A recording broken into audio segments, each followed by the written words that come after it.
Buenos días a todos, sean bienvenidos a este evento del H Presbiterio de Chihuahua, en coordinación con el Sínodo del Noroeste.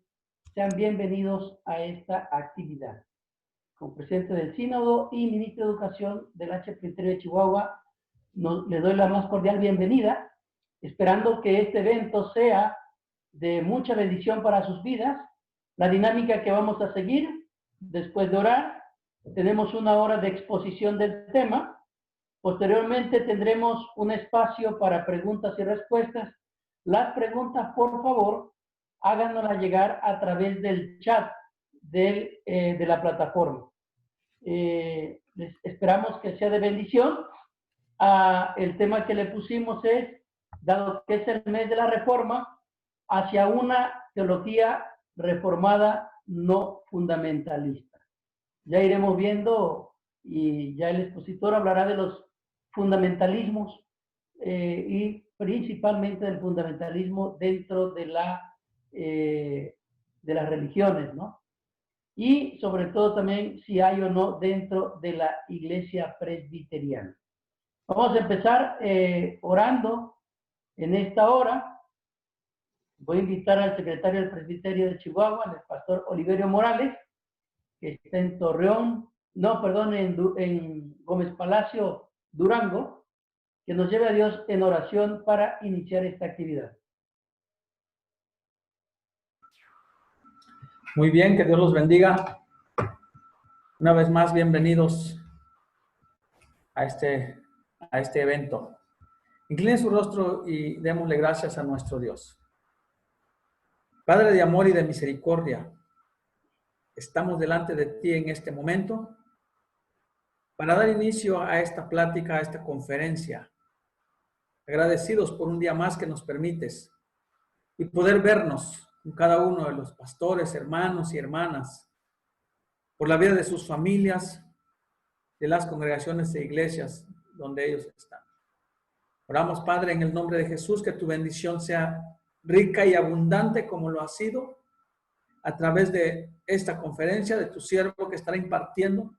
Oramos que tu Espíritu Santo guíe nuestra vida y sobre todas las cosas, que estas herramientas nos sirvan para fortalecer nuestra vida espiritual, pero también para llevar a cabo el conocimiento pleno, el cual necesitamos para seguir avanzando en el ministerio.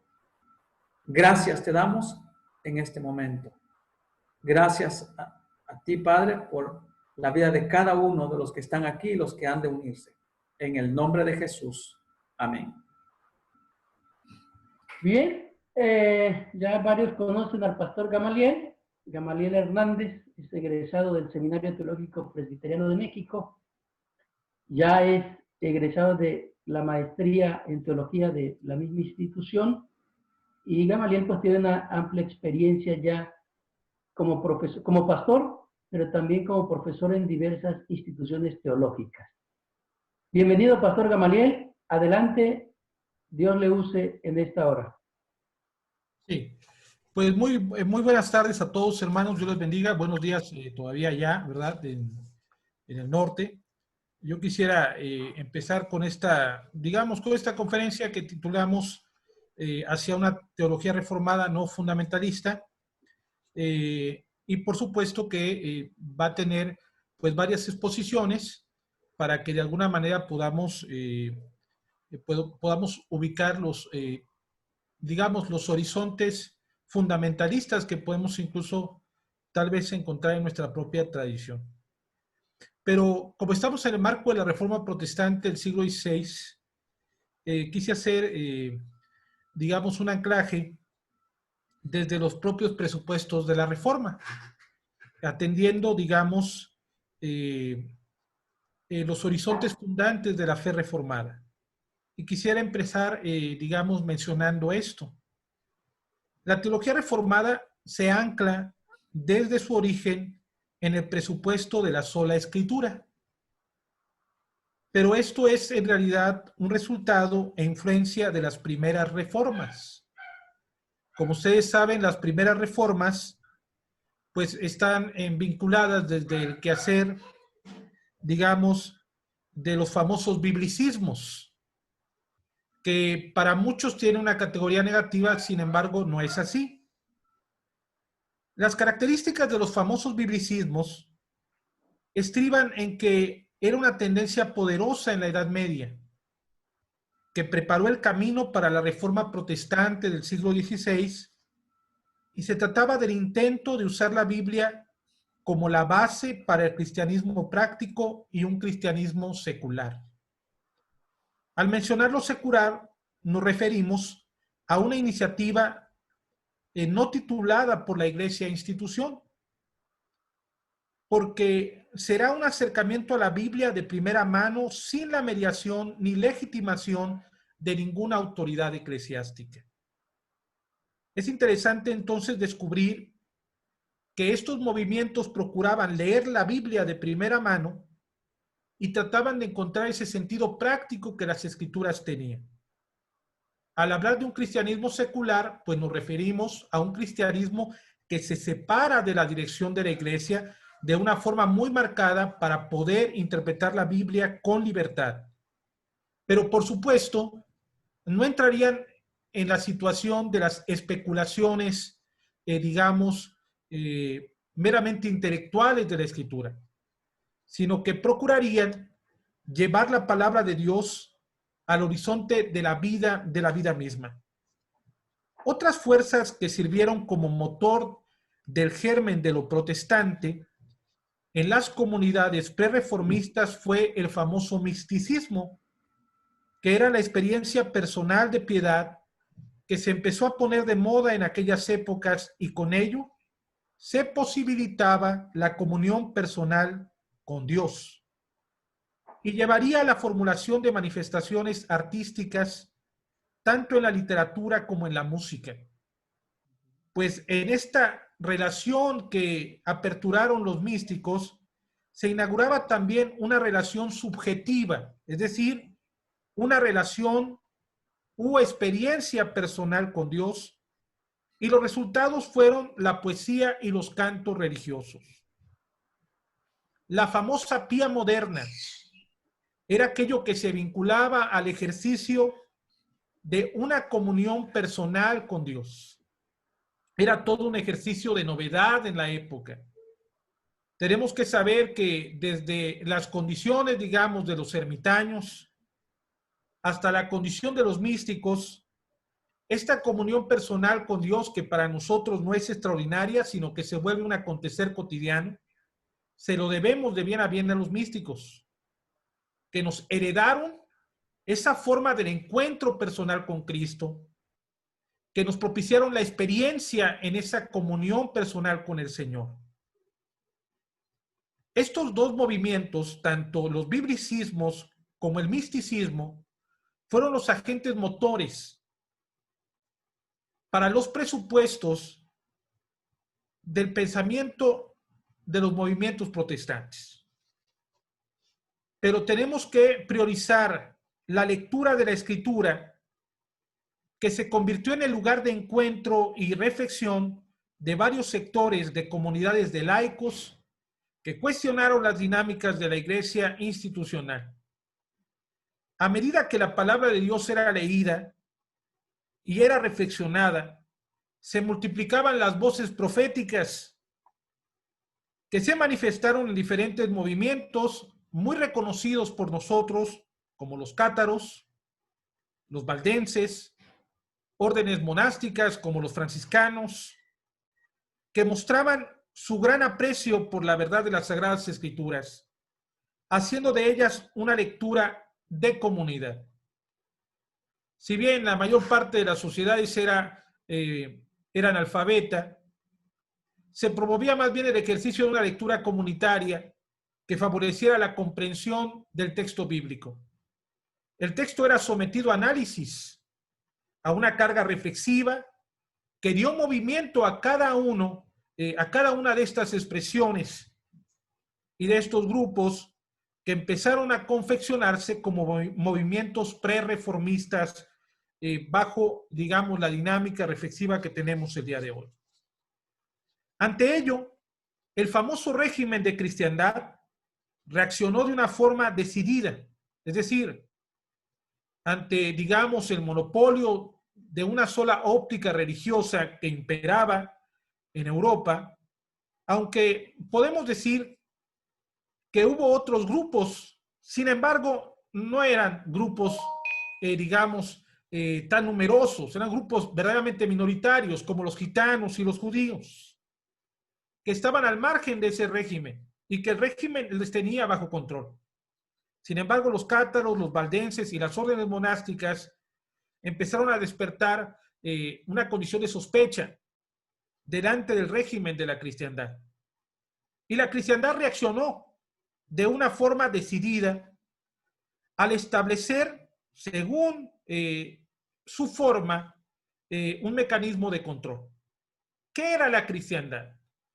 La cristiandad era, según la ideología medieval, la esfera de lo temporal que se definía por las leyes espirituales. Pues el Estado ha de ser ordenado por la Iglesia. En ese sentido, se produce una absorción del Estado por la Iglesia y el Papa, el sucesor de Pedro y vicario de Cristo, tiene un poder directo en lo temporal. Y ese poder generalmente lo ejercía por medio de los príncipes, que deberían de estar supeditados al orden eclesiástico, que determinaba y establecía la dirección para los príncipes y en consecuencia para los estados.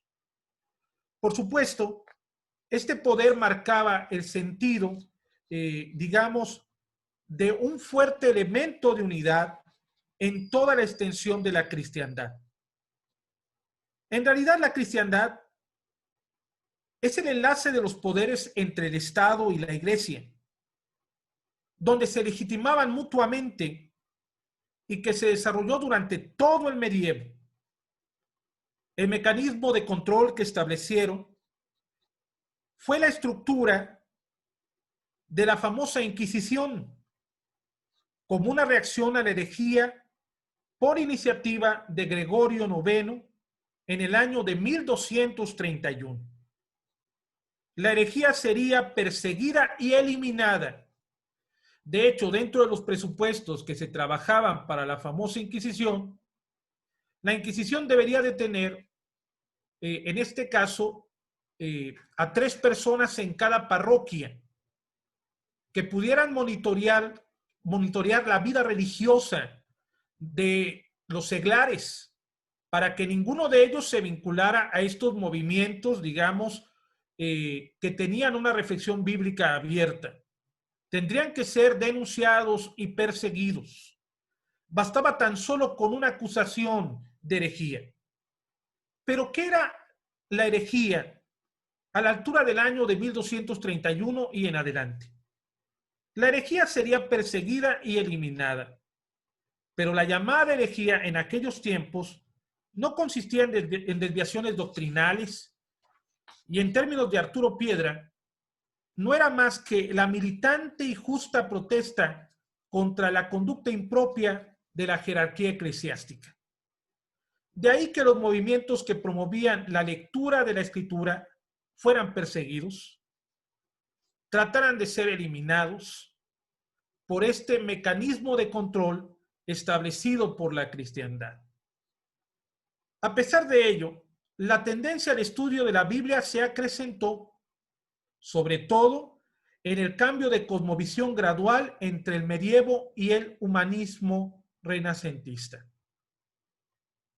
De hecho, tenemos que decir que este último movimiento generó un fuerte interés por el estudio de las fuentes que daban sustento a la cultura de la humanidad y sobre todo, en particular, el énfasis marcado hacia el estudio de la Sagrada Escritura, que sería analizada con un gran interés filológico. En amplios grupos, como puede deducirse con facilidad, el magisterio de Roma estaba muy lejos de ser admitido la pretensión del estudio sólido de la Escritura. De bien, el magisterio tenía que ser, digamos, recepcionado como infalible. de bien el ejercicio de la escritura tendría que estar regularizado por ellos. No tiene que resultar extraño para nosotros, por tanto, que las miradas de los humanistas, de los cultos, de los espirituales, incluso del pueblo analfabeto, que dirigieran con ansiedad y entusiasmo a la Sagrada Escritura como suprema fuente de revelación e inspiradora de comportamientos cristianos, sin necesidad de intérpretes ni mediadores, sería visto como una ejecución de gran sospecha. Se tenía que pasar gradualmente de la metafísica propia del escolasticismo medieval, que en un momento solo daba pie a absurdas especulaciones filosóficas que nada tenía que ver con la vida. La escolástica se coloca a partir de las controversias en torno a la Cena del Señor, aproximadamente en el año 1050 después de Cristo. Desde el siglo IX, el término escolástico designaba al maestro de la escuela, el scholasticus, y pasó luego a connotar la ciencia y el método de razonamiento, y poco después el término se amplió y se llamará escolástica a toda la filosofía religiosa que se daba en el medievo. En realidad, la escolástica surge del Renacimiento carolingio del siglo IX, aproximadamente, con nombres muy reconocidos, como Alcuneo, Rábano Mauro, Escoto, Erigena. Organizaron sus ideas en conformidad con reglas y la lógica aristotélica. La escolástica concibe a la filosofía constituida por la dialéctica como la ciencia de la fe y la inteligencia del dogma, una fe que procura comprenderse y explicarse y consolidarse en términos de argumentos racionales meramente. Dice en este caso un historiador: el dominio que la escolástica tuvo por varios siglos ha traído un perjuicio inestimable. Elevaron a estado de dogma la opinión de que el dogma no puede cambiar, tiene que ser inalterable. No quisieron tener en cuenta más que esta lógica y esta verdad abstracta. No vieron ni sintieron verdaderamente la vida estremecida y móvil del sentimiento religioso que desbordaba en aquella época. La escolástica era un punto de intelectuales, pero nada tenía que ver con la vida del pueblo, que anhelaba vigorosamente la gracia de Jesucristo como una gracia cercana. Más bien, cada día más la gracia se alejaba de ellos. Por eso debemos de comprender el enorme ímpetu que tuvo la reforma sobre la vida de las personas, porque combatió en realidad el pensamiento de la teología escolástica y puso en relieve la necesidad humana de Dios. De bien, se pretendía entender racionalmente toda la fe a través del escolasticismo y terminaron por esterilizar la fe, tornándola una fe inamovible y desencarnada. Ese ejercicio teológico, filosófico, fuera del marco de la vida, manejaban una teología completamente deshumana que no tendría el más mínimo aprecio por la condición, en este caso, cotidiana de la existencia. A través de la escolástica se formaba un hablar de Dios de una forma escapista, rodeada de un sinsentido, y solo se daba en el campo de la masa intelectual que consideraba a los demás como inferiores. De bien a bien, también manejaba el alejamiento de la gracia de las personas. La escolástica no tenía relación con la iglesia como comunidad de creyentes. Por eso el sentido de la sola escritura cobra un papel y un quehacer vital dentro de la actividad de la iglesia. No como un eslogan publicitario, sino más bien como aquello incluso que va a distinguir al fundamento de la iglesia de los fundamentalismos. Al hablar de fundamentalismos tenemos que mencionar que los fundamentalismos son las radicalizaciones de los presupuestos fundantes, cuando se establecen dinámicas, por ejemplo, de establecer a la teología tal vez como una carga petrificada e inamovible, que no tiene en realidad un horizonte de movimiento al ser afectada esta por los contextos inmediatos que el pueblo de Dios y que la sociedad tiene. Tenemos que evitar los fundamentalismos porque hacen daño a la interpretación de la Sagrada Escritura. El quehacer vital dentro de la actividad de la Iglesia era el estudio entonces de la Biblia, como un pueblo que denotaba el hambre de la voluntad de Dios. Por ello, el surgimiento de varios movimientos de reforma que se dieron dentro de la cristiandad y que a pesar de los mecanismos de control siguieron adelante en su marcha sólida y decidida por expresar la verdad del Evangelio y por hacer, por supuesto, un Evangelio encarnado. Estos movimientos tenían como consigna hacer vivenciar las verdades de la Escritura y del Evangelio, no como un mero literalismo, porque eso también es una ejecución de fundamentalismo, sino más bien procurando una interpretación contextual de la Sagrada Escritura. Pensando en esto, pasamos a la dimensión del pensamiento reformado del siglo XVI en su comprensión de la Escritura. El primer fundamento, donde está anclado el principio de la salvación, es precisamente la sola Escritura, uno de los pilares fundamentales de la fe reformada. Esto contribuyó a la interpretación de las Escrituras porque las trajo al centro de la teología. Y gracias a este acercamiento se rechazó la regula fide, el cuerpo de dogmas de la Iglesia romana. Esto condujo a la aceptación del segundo fundamento teológico, la famosa analogía de la fe. Sacra Escritura sui ipsi interpres, que implica el rechazo a la autoridad exclusiva de la Iglesia en relación con la interpretación bíblica y afirma que la Biblia es su propio intérprete. Lo anterior conlleva al tercer fundamento teológico, que es la interpretación literal de las Escrituras,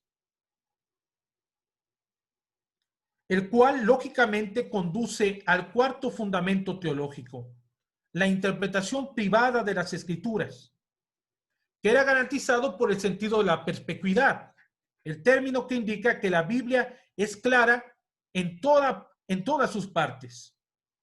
Y también bajo la dinámica luterana de libre examen, dos presupuestos luteranos, perspicuidad y libre examen, que condensa que tan solo bajo la guía indispensable del Espíritu Santo, la comunidad creyente puede acercarse a la Biblia y puede recibir la verdad de Dios.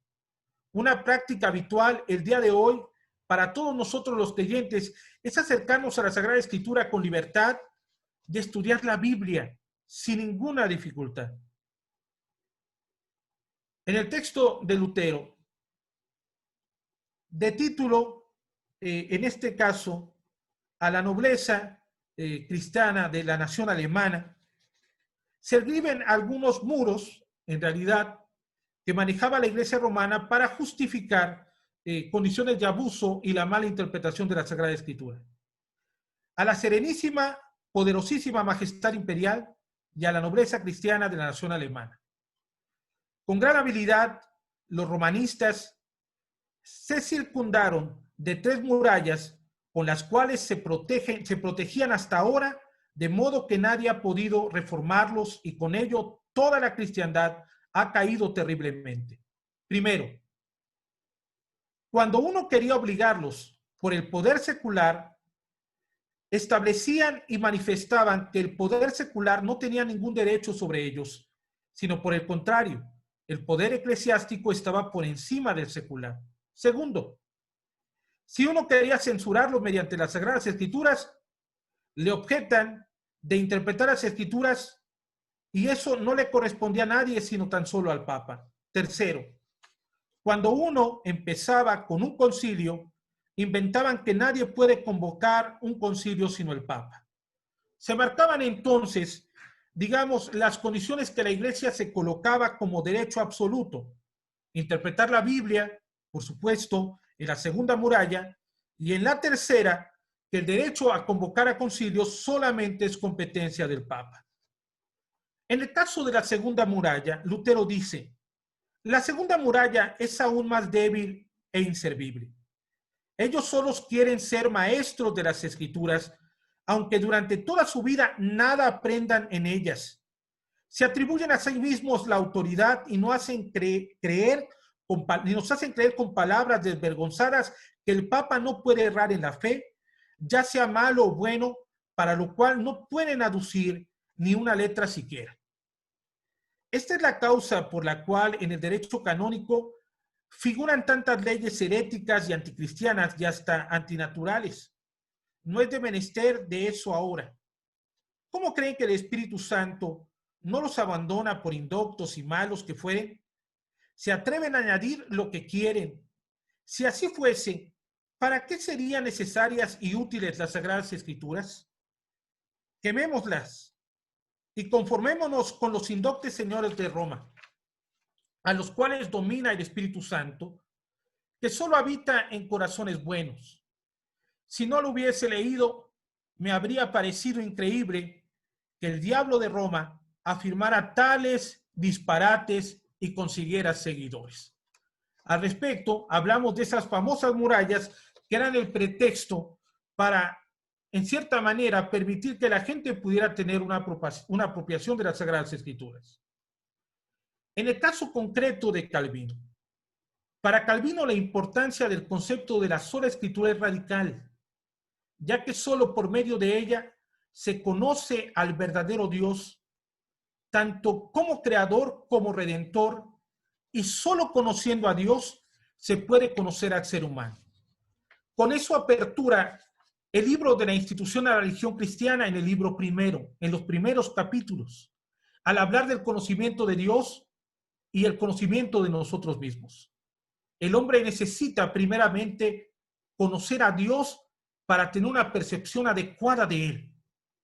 Pero para ello el hombre tiene que acercarse a la fuente del conocimiento divino, que son las Sagradas Escrituras. En este concepto, que lo lleva muy marcadamente en la institución a tratar este tema como base para el desarrollo de toda la teología, en este caso reformada. Juan Calvino escribió la institución de la religión cristiana con el propósito de entender de una forma segura las Sagradas Escrituras. Así lo expresa en su prefacio al lector. Mi intento, pues, en este libro ha sido de tal manera preparar e instruir los que quieran aplicar el estudio de la teología, que fácilmente pueden leer la Sagrada Escritura y aprovecharse de su lección, entendiéndola bien e ir por el camino derecho sin apartarse de él.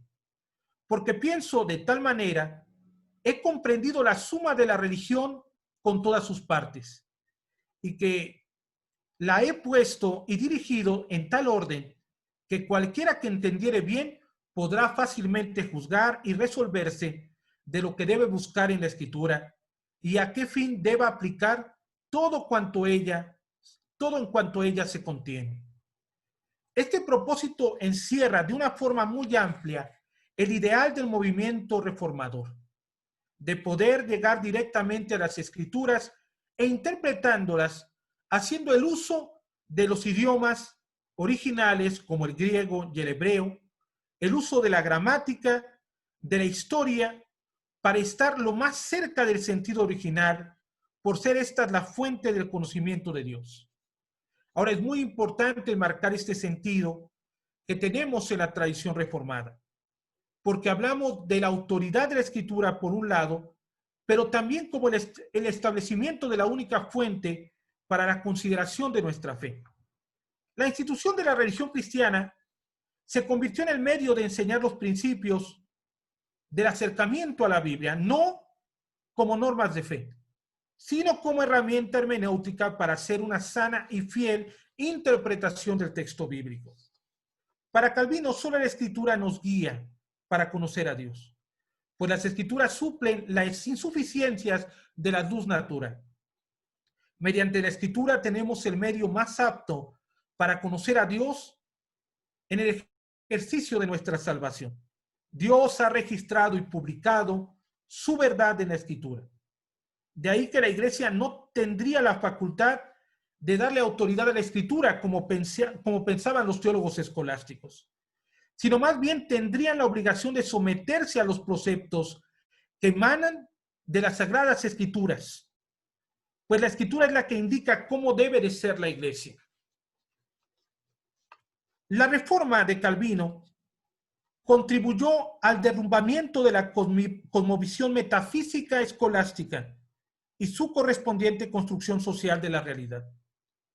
Tal cosmovisión, fundamentada sobre la ideología de la cadena del ser, según la cual el cosmos entero y todas las cosas participan de una jerarquía descendente de emanaciones del ser originario.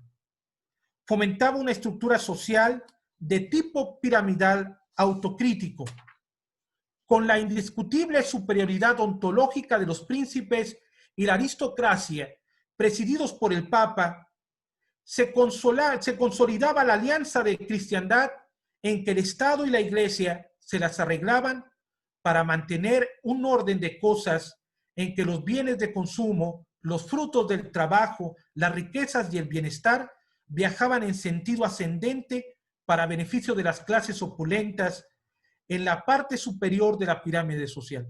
Es decir, la sociedad medieval, confrontada por Calvino, era una gran pirámide sacrificial que se alimentaba de la sangre del pueblo oprimido y exprimido por el clero y por las clases dominantes. La Biblia misma sirve ahora para una interpretación diferente de la realidad, donde por supuesto la agencia teológica se convertiría en una agencia liberadora. Cito a Salatiel Palomín. Contra esta cosmovisión metafísica, opresora, tiránica, deshumanizante, la Reforma introdujo un nuevo paradigma hermenéutico que interpretaba la realidad mediante una nueva cosmovisión, con su correspondiente de epistemología y con su propio modelo espiritual, religioso y sociopolítico de carácter evangélico, iluminada por la luz de la revelación de la gloria majestuosa de Dios, del Dios soberano, cuya honra está en juego en la historia humana. La Reforma descubrió a las gentes como objeto de la gracia de Dios en Cristo y como sujeto de la acción histórica que por la obediencia evangélica lleva adelante la voluntad de Dios para la sociedad. La Reforma, al conceder el lugar de honor que la Sagrada Escritura debería de tener en la dirección de la Iglesia, transformó, por supuesto, la manera de ver la vida y estableció ahora una Iglesia que depende totalmente de la reflexión emanada de la Sagrada Escritura y se volverá a la Escritura en el talante de una transformación social, económica y política. La interpretación de Calvino de la Escritura siempre fue una interpretación completamente contextual, porque en él influía la situación vital de la sociedad. Estaba inmerso en un periodo de cambios muy profundos. Estamos hablando de la primera mitad del siglo XVI. En realidad es el contexto donde se está descubriendo ahora una nueva forma de dimensionar la existencia. Nos aperturamos entonces hacia la modernidad. Estos cambios profundos de la comprensión de la realidad, pero también en el quehacer de la teología, que tendría un desarrollo para responder a las necesidades que la comunidad cristiana enfrentaba. Esa comunidad de reformados, la mayor parte de ellos perseguidos, de alguna manera oprimidos también por su condición religiosa, pues se encontraban en la reflexión bíblica una respuesta a su condición problemática. Ahora entonces tenemos una labor vital de la teología, responder a las necesidades de la comunidad cristiana. Por eso a su agenda de interpretación sería desarrollar una teología como respuesta y esperanza de las dificultades que las comunidades cristianas enfrentaban y que particularmente esas condiciones eran unas condiciones plenamente difíciles. Por ejemplo, esa condición se hace resonar en el propio himno Castillo Fuerte, en la mención de que se nos puede despojar de bienes, nombre, hogar, el cuerpo destruir. Es decir, esa era la condición de los creyentes que enfrentaban por la decisión de caminar bajo la perspectiva del protestantismo. Salatiel Palomino dice también al respecto. Ahora, en Introducción a la Vida y Teología de Juan Calvino. Calvino recurrió a las escrituras y a la doctrina tradicional de la Iglesia en busca de pistas y principios de reflexión para elaborar rutas de acción pastoral transformadoras como una respuesta concreta a los desafíos del momento, y de esta manera instauró las prácticas históricas de la Reforma. Si hay un cambio fundamental en el quehacer de la teología, se estableció precisamente en la Reforma, una teología bíblica y sobre todo en el seno del pensamiento reformado. Teología bíblica y contextual. No hacer una teología inamovible y petrificada en el tiempo, sino como una labor constante del teólogo pastor que atiende a la comunidad de los creyentes en sus necesidades concretas. Como lo expresaría José Luis Velasco, Calvino se veía a sí mismo primordialmente como pastor, pero eso no estaba reñido con su labor exegética y teológica. Para predicar pertinentemente y para hacer su labor pastoral más atinadamente. Vemos entonces que la teología y el pastorado no son cosas diferentes o antagónicas, sino complementarias. José Luis criticaría a aquellos que dicen que la iglesia no necesita teólogos, sino pastores, y agregaríamos también evangelistas. A la luz de la tradición reformada, esta expresión está equivocada. Todo pastor, todo evangelista tienen que ser teólogos. Necesitamos pastores teólogos que rindan honor a la majestad de la palabra de Dios, llevando una predicación bíblica, profética y esperanzadora para la humanidad el día de hoy. No podemos seguir con presupuestos más bien medievales que reformados, anclados en una teología escolástica inamovible y petrificada, que no tiene una palabra de esperanza a las condiciones que enfrentamos el día de hoy. Hacer una teología de ese corte escolástico sería hacer un fundamentalismo y una expresión inadecuada a la necesidad que la Iglesia tiene en este tiempo. La interpretación reformada ya no es la interpretación especulativa de los horizontes meramente filosóficos y desencarnados que se llevaban a cabo en la escolástica medieval. Se reconoce totalmente las contribuciones que hubo en el medievo en función de la cultura, de la lógica, etc.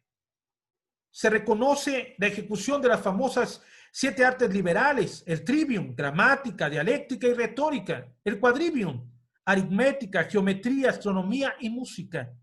Por supuesto, también que el medievo no solo es oscurantismo, superstición y ars morendi, pero tampoco se puede negar que en términos de acercamiento a la escritura, la Iglesia como institución se desvinculó del acercamiento exegético, de la misma, en este caso, se alejó de la misma escritura, colocando sus muros y una visión desvinculada de la realidad.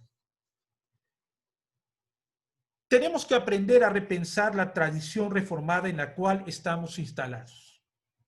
En medio de las diversas expresiones teológicas que reclaman para sí la supremacía de lo reformado. Sí, el día de hoy tenemos personas que reclaman la verdadera interpretación de lo reformado y miran con desdén a los que tienen otra apropiación de lo reformado. Tenemos que repensar nuestra tradición reformada que nace desde el siglo XVI. La única expresión de lo reformado no puede ser, en este caso, colocada por nadie. La tradición reformada nos pertenece a todos los reformados. Tenemos que saber en todo tiempo que una de las cosas más importantes de esa teología reformada del siglo XVI es también la condición de su multiformidad. Y ante ello tenemos que avanzar. Tenemos que ver en este caso que la teología reformada tiene una condición muy importante. tenemos que distinguir de las diversas expresiones teológicas que reclaman para sí la supremacía de lo reformado. Podríamos situarles en 3 lugares. Permítanme expresar esto. Desde aquellos que hacen de la teología reformada del siglo XVII, la única expresión de lo reformado y le atribuyen categorías de infalibilidad, de tal forma que no hay posibilidad ni siquiera de adaptar y contextualizar las directrices de esos documentos confeccionados en el siglo XVII. Llámense cánones de Dort o llámense en este caso Westminster y sus catecismos.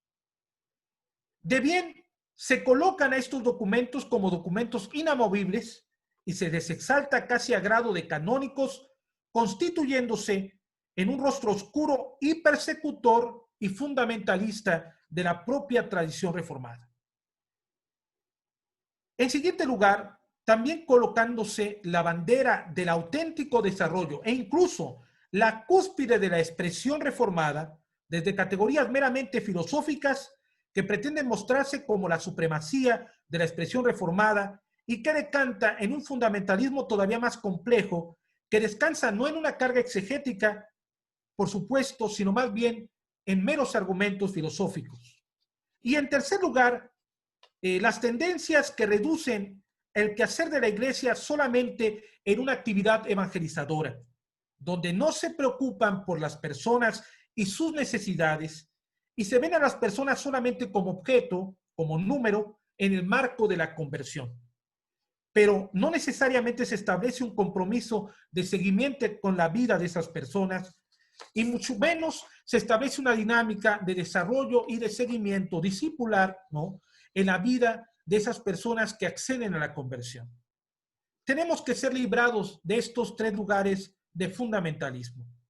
O bien, llevar esos fundamentalismos a la reflexión de los vínculos básicos que emanan de los horizontes fundantes de la tradición reformada en materia de la construcción y ejecución de la teología reformada.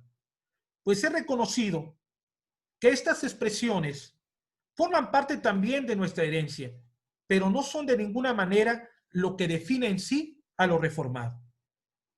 Como cristiano, cautivado por el poder soberano de un Dios misericordioso, que en Cristo justifica a las gentes sin atender a méritos religiosos ni a distinciones sociales, abrevo en las inmensas y ricas fuentes de las Santas Escrituras, percibiendo en ellas la proporción universal de los planes y proyectos de Dios para la humanidad. De esta suerte integró Calvino una visión vastísima y profunda a la vez de la naturaleza humana, de la sociedad y del evangelio. Para Calvino, la reforma de una sociedad distorsionada por el pecado constituía una tarea esencial para posibilitar y para mantener viva la predicación del evangelio de la gracia y de la gloria de Dios en un mundo.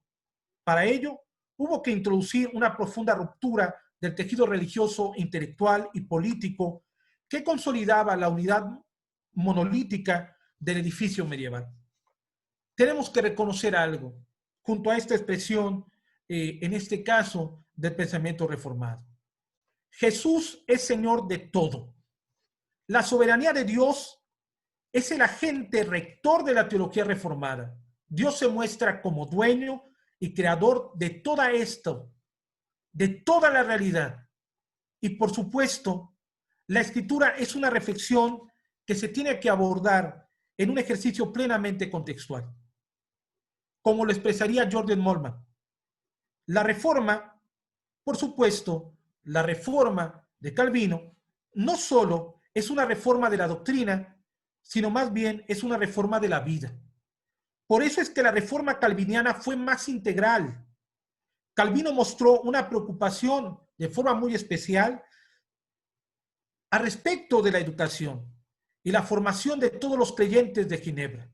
Estableció un modelo de educación obligatoria y gratuita como responsabilidad básica del Estado.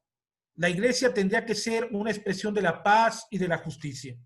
La teología ya no sería concebida como la reina de las ciencias, sino que actuaría en el reconocimiento de las demás disciplinas de estudio. Hay que respetar la autonomía del conocimiento científico. La doctrina reformada en sí es una cosmovisión y es la forma en la cual vemos la existencia. Si permitimos que las fuerzas exógenas se coloquen como los fundamentos de nuestra visión, tendremos una gran dificultad. No se trata de edificar el sistema de pensamiento reformado, ubicando un pensamiento reformado puro, sino de reconocer nuestro lugar en el concierto de la familia reformada. Como reformados mexicanos, que no pretendemos de ninguna manera ser más escoceses que los escoceses, cantar solamente salmos metrificados de Ginebra o dejar de congregarnos, pues para muchos fundamentalismos hemos sido comunidades de fe templocéntricas, dualistas y estériles en cuanto a la conquista de la realidad. Pero por otro lado está el matiz que solamente se preocupa por el protagonismo de la proclamación evangelizadora, desvinculando la responsabilidad social y el crecimiento cristiano integral, que incluso mira con desdén la actividad teológica y pastoral comprometida de la Iglesia, que la Iglesia intenta realizar el día de hoy.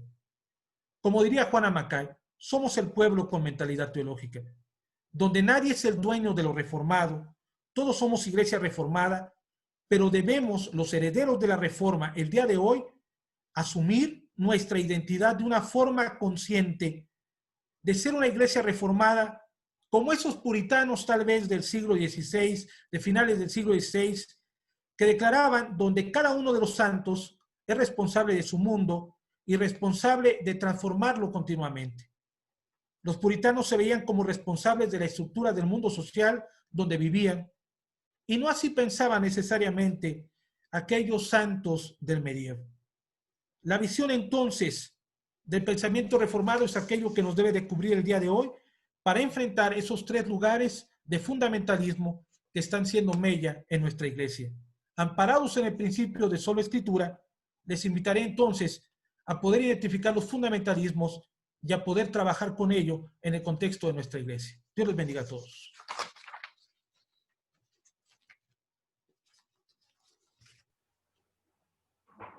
Pues muchas gracias, Pastor Gamaliel.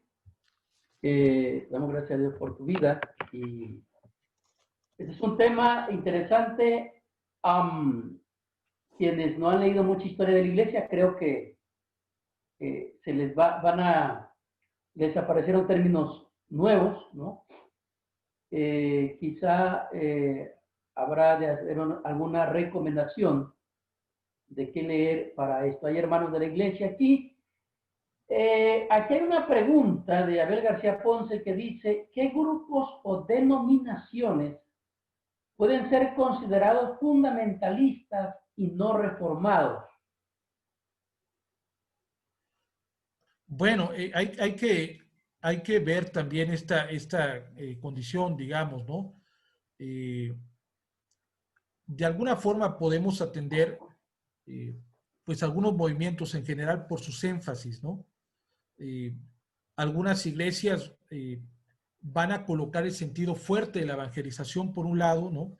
Y que de alguna manera pues van a marchar en ello y se constituyen en fundamentalismos en la actualidad, porque no tienen otra visión de lo cristiano más que el hecho de, digamos, evangelizar y pregonar la conversión de las almas tan solo. Pero de bien a bien tenemos que decir que es una ejecución dentro de lo reformado, ¿no? Pero que es fundamentalismo puro. Hay otros grupos, ¿no? Que decantan más bien en la dimensión petrificada de argumentos filosóficos para hablar desde ahí de lo divino, y a veces la condición reflexiva no tiene ningún empate con la realidad, ¿no? Es mero malabar intelectual y en consecuencia se anclan en un fundamentalismo pleno. Ese es un segundo lugar.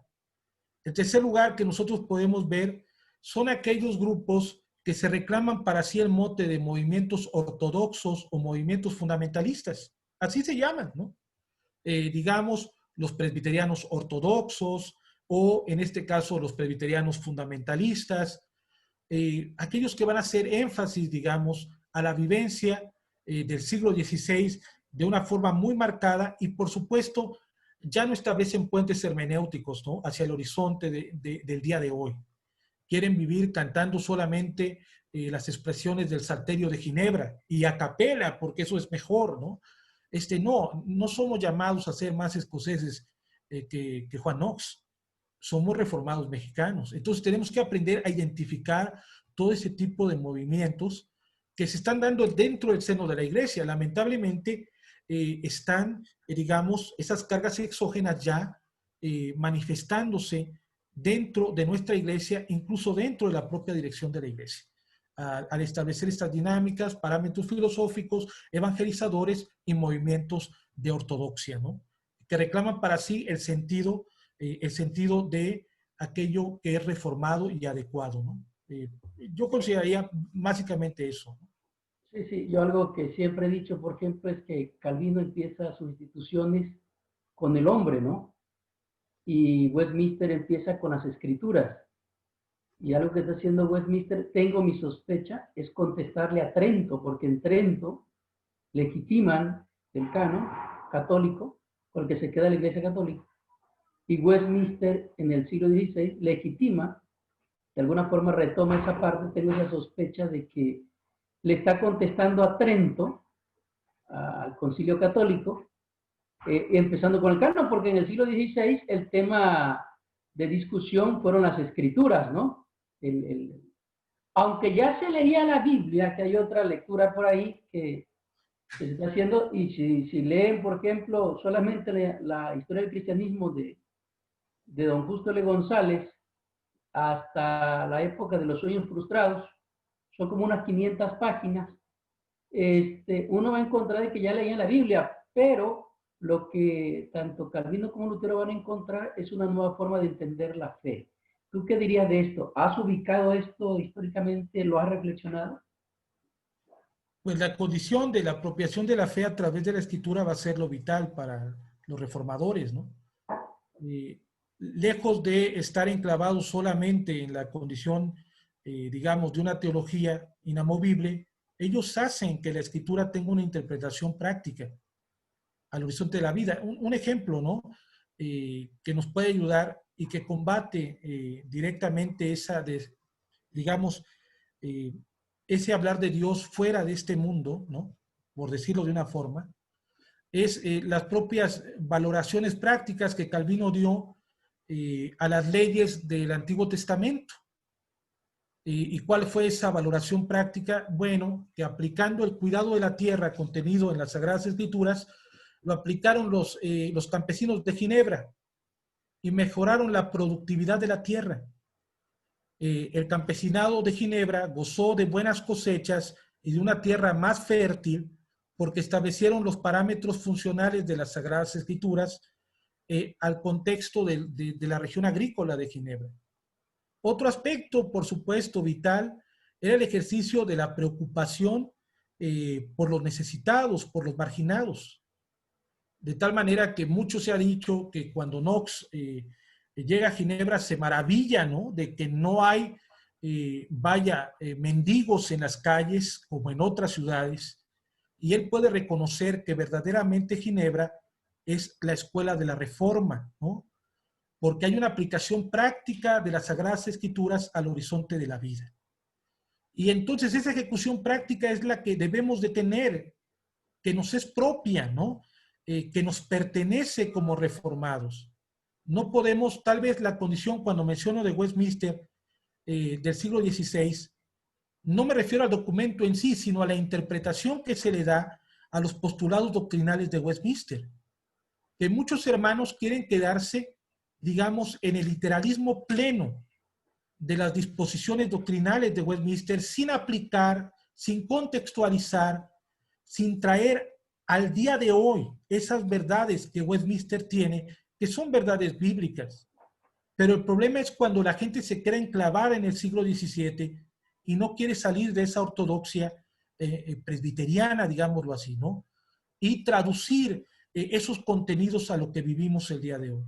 Tenemos que realizar un horizonte práctico de la teología. Sí, sí, sí. Por ejemplo, el Catecismo Menor dice que es Dios. Dios es un espíritu infinito, eterno, en su ser, sabiduría, que no es tan mala definición, pero explícaselo hoy a un joven eso. Entonces, es ahí donde tenemos que crear los puentes. Dice aquí José Guerrero, ¿Puede la contextualización exagerada desligarnos del verdadero sentido escritural y convertirse en una radicalización también? Sí, también tiene que ver, el fundamentalismo tiene que ver con las radicalizaciones, ¿no? De las cargas fundantes. ¿A qué nos referimos, no? Digamos, cuando se exagera mucho el sentido de alguna doctrina como la predestinación. En el caso concreto de la predestinación, el abordaje que tuvo, digamos, Juan Calvino era el sentido práctico, y lo mismo lo vamos a ver en Lutero. En realidad fue una doctrina para ellos de esperanza en medio de la crisis, de la persecución que tenían, en este caso, aquellos que adoptaban la fe reformada. Entonces, ¿cuál era el aliciente para la vida, el consuelo en realidad para la vida? Pues que pase lo que pase, sea la circunstancia que sea, tenemos garantizada la salvación. Estamos en las poderosas manos de Dios. Y entonces la predestinación cobra un sentido para la vida misma, no para el orgullo, no para, en este caso, la inmovilidad del creyente, de vivir meramente en una seguridad de salvación. No, la seguridad de la salvación ya es un cuestionamiento a la práctica de la vida. Tenemos que aprender a vivir como predestinados y saber que en medio de toda circunstancia, escasez económica, condiciones pandémicas, aspectos de deterioro social, lo que sea, estamos amparados en las poderosas manos de Dios como el pueblo elegido del Señor. Entonces la doctrina cobra una dimensión en el horizonte de la vida, porque la doctrina es vida en la tradición reformada, no es malabar intelectual.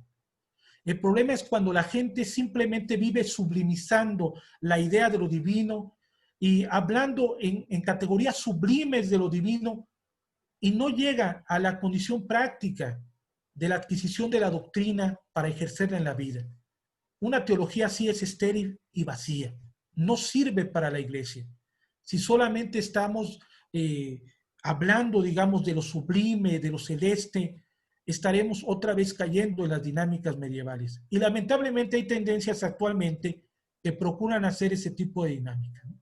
Eso es lo lamentable que vemos en el horizonte de la iglesia. O sea que, a ver, el tema hoy también hay dos grupos hablando, por un lado, que no hay que solamente evangelizar y convertir un prosélito, sino hacer discípulos. Hay quienes están haciendo esa distinción. ¿Cómo ves el tema? Sí, muy necesario, ¿no? Porque lamentablemente las iglesias viven bajo el estímulo de una proclamación del evangelio, pero sin compromiso. O sea, predicar el evangelio sin comprometerse no es lo viable, no es lo adecuado.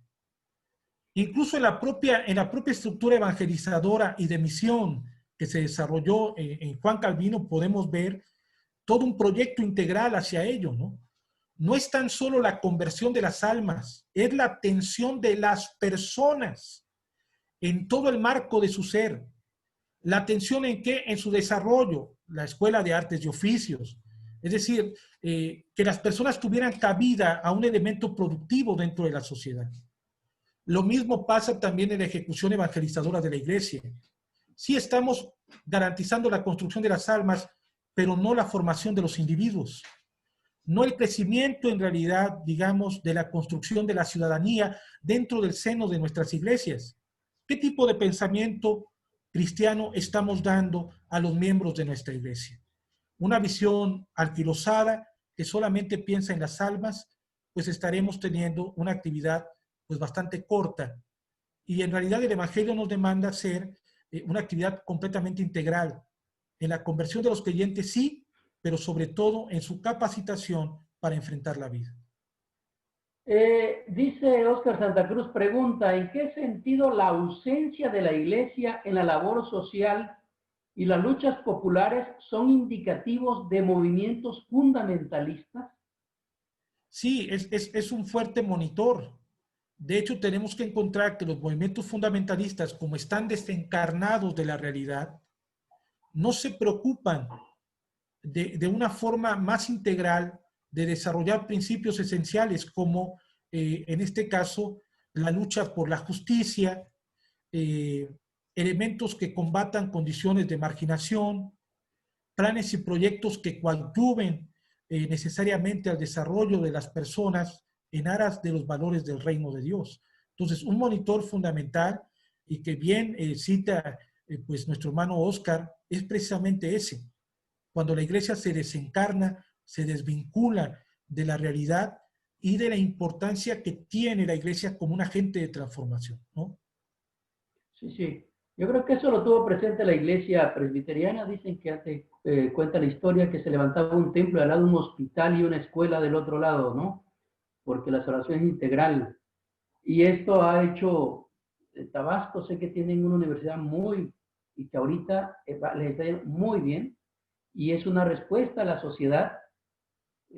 Ahorita tienen cerca de 5,000 alumnos, si no me deja mentir ahí Pedro Calix, que está aquí, y que tienen el dato ahí muy fresco, y es una incidencia en la sociedad que a veces no hemos tenido, ¿no? Las otras, creo que de ahí deberían aprender las otras instituciones de la Iglesia Nacional, ¿no? De cómo ellos han salido adelante, y, y ahorita va a ser un lugar de referencia, no solamente en el estado, sino en gran parte del sureste. Es interesante esa parte porque a veces nos hemos dedicado solo a salvar almas y no preparar a la gente en algunos campos, ¿no? La Iglesia Católica prepara cuadros. Por ejemplo, la náhuatl es católica y muchos de nuestros hermanos han estudiado ahí, nosotros no hemos hecho nada, ¿no? Entonces, creo que por ahí va el tema. Edwin Herrera dice, ¿qué tan peligroso es el llamado intelectualismo teológico en la iglesia de hoy? Bueno, yo creo que la iglesia necesitaría fomentar más bien la preparación de sus ministros, ¿no? Y a la par de que los ministros también tendrían que fomentar la preparación de todos los miembros de la iglesia. Hay pocas iglesias que tienen un sistema, digamos, de becas, ¿no? Para aquellos estudiantes que tienen problemas económicos para continuar sus estudios. Y cómo la iglesia puede ser también un detonante de la preparación, digamos, en todos los campos, en todos los quehaceres. Y si no, tal vez económicamente con la motivación, con la atención pastoral. Pero los primeros que tienen que estar involucrados en la ejecución de la preparación son los ministros de la palabra. De hecho, forma parte de los parámetros de los postulados de nuestro gobierno como iglesia, la superación ministerial en el ejercicio del crecimiento, y las iglesias tienen que coadyuvar para que sus pastores puedan prepararse cada día mejor, estimularlos para tomar cursos. Por supuesto que la condición del intelectualismo no es una condición, digamos, negativa, ¿no? Se ha perdido mucho eso en la iglesia y lo tenemos que mencionar. Eh, eh, Tenemos más bien que luchar para que se pueda garantizar una preparación para nuestros futuros ministros, que haya gente preparada para que pueda preparar a otros pastores, porque cada día también la iglesia crece en preparación. Y es notorio a veces la distancia que hay entre la preparación ministerial y la preparación de los miembros de la iglesia. ¿Cuánto más se requiere hoy día el fortalecimiento en los estudios bíblico-teológicos, pero también el fomentar el crecimiento del conocimiento en otras áreas? Y lo requerimos. En la psicología, por ejemplo, ¿no? Pero que también sirva como una herramienta para el ejercicio ministerial. No quedarnos truncos en ello. Yo no veo... No es parte de la tradición reformada el no estudiar. De hecho, ya ha habido, no sé, ideas de cómo no irse a los extremos, ¿no? Juana Mackey decía que la entrega sin reflexión es fanatismo en acción, pero la reflexión sin la entrega es la parálisis de toda acción. Es decir, ha estado la lucha ahí en estas dos vertientes, ¿no? ¿Qué hacer? ¿Cómo vivirlo? ¿Qué dices de eso? Pues sí, en realidad es una frase bastante adecuada, ¿no? Precisamente para lo que estamos platicando, porque tiene que ver con ese ejercicio, ¿no? Eh, no podemos ser una iglesia, ¿no?, desarticulada de una labor intelectual que se requiere, que es necesaria. Y, por supuesto, como hay hermanos dedicados al ejercicio de la pastoral decidida y sólida, también tiene que haber hermanos dedicados a la actividad intelectual y al fortalecimiento de ese campo dentro de la vida de la iglesia, ¿no? Es cierto. A mí me sorprendió, por ejemplo, que Alfonso Ropero sacó un artículo de los virus del Edén ante la pandemia y luego lo volvió libro, ¿no? Entonces, necesitamos gente así que responda a estos retos y desafíos interesantes. Dice Samuel Muñoz, ¿el fundamentalismo se asocia con el principio regulativo? No necesariamente. Es que cuando hablamos nosotros del principio regulador del culto cristiano, porque es donde se aplica, el principio regulador son todos los elementos de nuestros símbolos doctrinales que reflexionan sobre el principio de la adoración como aquello que agrada a Dios. Los 10 mandamientos van a ser el cúmulo, digamos, de la adoración que agrada a Dios. Que en Westminster la tradición se establece entre los deberes para con Dios y los deberes para con los demás hombres. Los primeros 4 mandamientos y los siguientes 6, las responsabilidades para con los demás hombres. Ese es el principio regulador. En tanto que queremos agradar a Dios, nos sometemos de forma gustosa a obedecer esos mandamientos, no para salvación, porque no nos salvan, sino nos sometemos de forma gustosa porque queremos agradar a Dios y obedeciendo los mandamientos agradamos a nuestro Señor. Y ese es el todo para nosotros como creyentes. Glorificar a Dios y gozar de Él para siempre es el estímulo vital, es un principio regulador. Pero entonces ese es el todo para nosotros como reformados. No estamos peleados con la condición, digamos, de esa carga fundante. El problema es cuando lo queremos mover, no lo queremos mover de ese contexto. ¿A qué me refiero? A que tal vez por una mala interpretación del principio regulador, los hermanos piensen que los usos y costumbres son el principio regulador.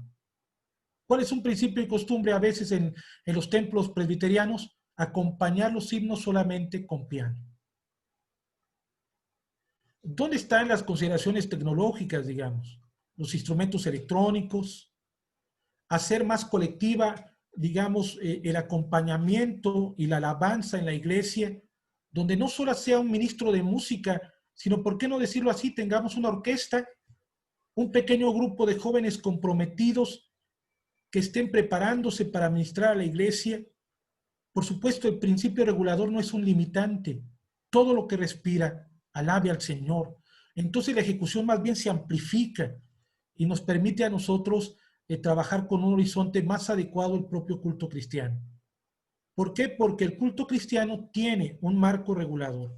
No habremos de adorar conforme a nuestras imaginaciones o conforme a las pretensiones de Satanás, ¿no?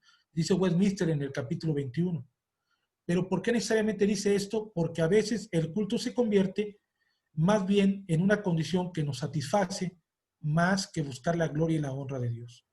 Pero yo entiendo plenamente que a veces las exageraciones de los usos y costumbres, que esos sí son fundamentalismos, imperan más que una correcta interpretación de los postulados bíblicos doctrinales, ¿no?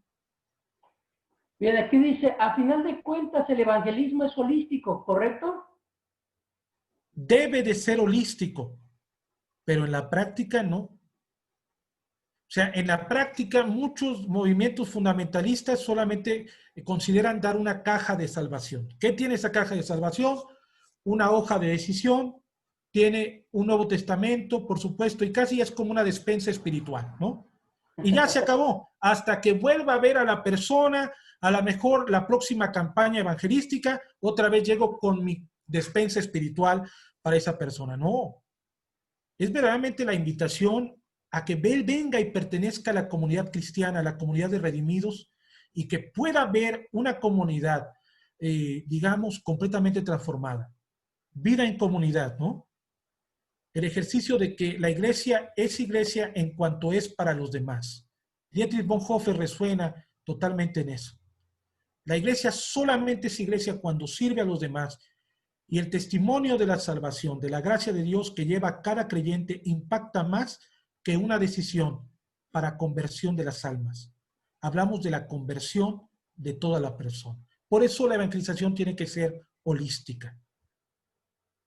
Bien, ¿qué dirías tú, por ejemplo? Tomás de Aquino es el teólogo sistemático de los católicos y quien se dice que pone los fundamentos para la sistemática, metodología y orden que no se han librado ni siquiera los reformadores. Y lo más conocido en la Iglesia Nacional he visto que es Luis Berkhoff, ¿no? Que ni Luis Berkhoff, pues por ponerlo en términos, tratando de contextualizar el tema, se libró de seguir la misma estructura que sigue Tomás de Aquino en su sistemática. ¿Qué podrías decir de eso? Pues que valdría la pena checar si eso es verdad o no, porque muchas veces descansamos sobre algunos comentarios, ¿no? de determinadas personas. En realidad, la visión de la teología escolástica y sobre todo la Suma Teológica de Tomás de Aquino tiene algunos presupuestos, digamos, equiparables en la construcción teológica, pero eso es propio del quehacer de los prolegómenos en la teología sistemática. ¿Qué son los prolegómenos? Pues son los elementos donde están ancladas, digamos, o son las bases de nuestra fe. El término prolegómena, ¿no? De la raíz preámbulo, implica los conocimientos necesarios para empezar desde ellos a construir nuestra fe. Resulta que la dinámica de los prolegómenos de la tradición reformada tienen algunas líneas en los horizontes, digamos, de esos prolegómenos, pero que más bien pertenecen a la teología que se desarrolló en el siglo XVII y en el siglo XVIII, la famosa teología naturalista, donde ya era necesario argumentar acerca, digamos, de la pertinencia de hablar de Dios desde las Sagradas Escrituras. En la época de Tomás de Aquino no, ni siquiera en el siglo XVI, porque el pensamiento, digamos, ilustrado, que intenta desbancar a la Escritura con su testimonio de verdad, inicia con una razón crítica y, por supuesto, entonces era necesario legitimar a la Sagrada Escritura con algunos presupuestos naturalistas, doctrina de la inspiración de los Turretín, ¿no? Por ejemplo. O, en este caso, descubrir que la Biblia es revelación divina. ¿Dónde está ese desarrollo? Lo vemos en Juan Calvino, pero radicalizado, por supuesto, en siglos posteriores. Tendremos que tener cuidado porque la base metafísica de Tomás de Aquino no se compara a la carga exegética que se desarrolla, por ejemplo, en teologías sistemáticas como Luis Berkhoff. Sí decimos, en los prolegómenos sí, como una carga argumentativa, reflexiva, racional, pero en la construcción dogmática, doctrinal, la teología reformada descansa plenamente en la verdad de las Sagradas Escrituras. Y ahí tenemos que establecer un límite y no ceder con aquellos que tienen una pretensión meramente filosófica y quieren con ello hacer un sistema filosófico y ponerle una camisa de fuerza a las Sagradas Escrituras en materia de interpretación. Ahí es donde tenemos que tener mucho cuidado, ¿no? Ok. Dice, me quedo con alabanza. ¿Qué opinan el uso de batería en el culto? Soy Golobato de Mazatlán. Bueno, ya decíamos que ese aspecto tiene que ver con aquello que se define como lo presbiteriano. ¿Qué es lo presbiteriano? Más bien teníamos que hablar qué es lo reformado, ¿no? Y lo reformado está en función de la cosmovisión que se adquiere a través del cuerpo doctrinal de la iglesia. No en la ejecución de un instrumento o no. Eso no define lo reformado. Hay iglesias que tienen baterías y tienen ejecutantes muy responsables que saben acompañar a la iglesia en sus alabanzas y en la himnología. Y son versátiles, acompañan desde coritos hasta himnos. Pero ahí yo creo que un elemento que debemos de tener cuidado es que tenemos que ver también la dinámica que cada comunidad lleva. Cada comunidad reformada tiene una dinámica en la alabanza. Y lo que menos tenemos que hacer los ministros de la palabra es violentar las prácticas que una comunidad tiene. Hay que enseñar que una batería es un instrumento más, como lo puede ser el órgano, la guitarra, el bajo eléctrico, y que para ejecutarlos hay que prepararse, y hay que ensayar, y hay que hacerlo mejor cada día. Pero esos instrumentos no definen lo que es ser reformado o presbiteriano. Pero tenemos que tener el respeto a las comunidades que miran con distancia ciertos instrumentos. ¿Para qué? Para no violentarlos en sus formas. Uno de nuestros juramentos ministeriales dice que a nadie haré daño con mis palabras y mis acciones. Y eso también lleva el cuidado de la comunidad a la cual nosotros servimos, y no debemos de hacer aspectos que escandalicen o que de alguna manera pongan, dañen, digamos, la armonía y la paz en esa comunidad.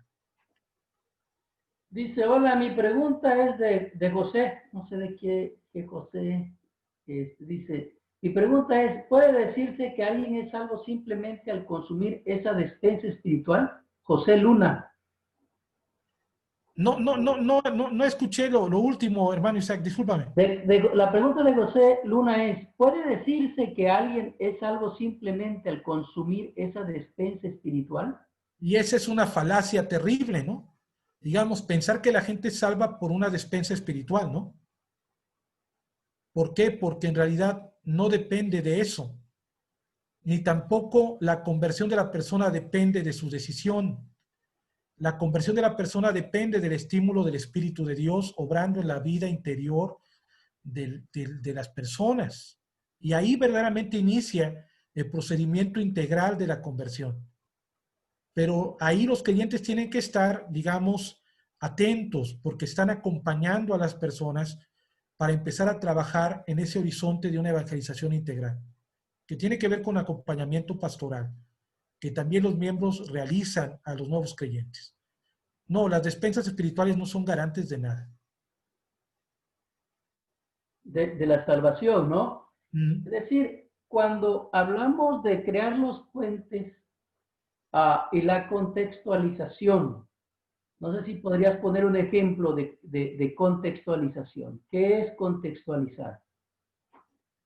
Muy bien, esos horizontes de contextualización tienen que ser el trabajo teológico constante. Sobre todo el día de hoy, ¿no? ¿Cómo podemos traer, digamos, otra vez esa doctrina de la predestinación al presente?